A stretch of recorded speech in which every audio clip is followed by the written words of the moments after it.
Lo que vai virar esse man aqui é caso de Leo.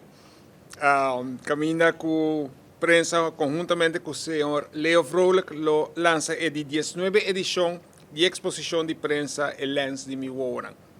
Para nós na RBC, já está hopi que nós sostener iniciativa aqui e assim comemorar o dia de prensa é trabalho importante e impactante de membros de prensa e de mídia aqui na Aruba. Dia hopi importante para comemorar para sobre a prensa tem uma função fundamental para manter nossa comunidade bem informada sobre tudo o que está sucedendo na nossa isla. E, à vez, também no mundo inteiro. O trabalho de prensa não é um trabalho fácil.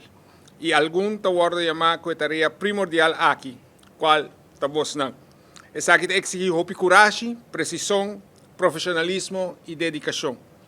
Desde o início da exposição aqui, a RBC é o sponsor principal da exposição aqui.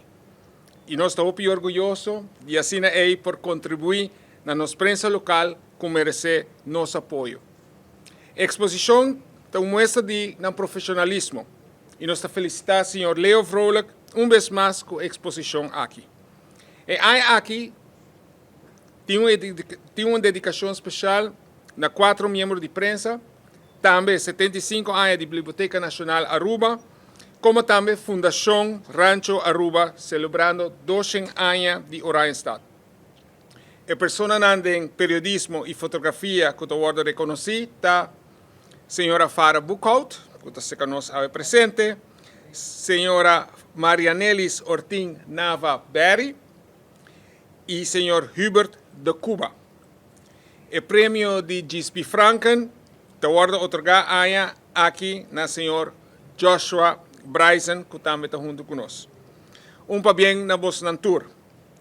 De parte de RBC Royal Bank Aruba NV, nós esperamos de mirar o trabalho valioso que todos os membros de prensa também estão para anos largo e para mais anos adiante, nós esperamos de por seguir contribuir com o bonito projeto aqui de Leo Vrolijk. Bem na tour membro de prensa de Ribanandia de prensa.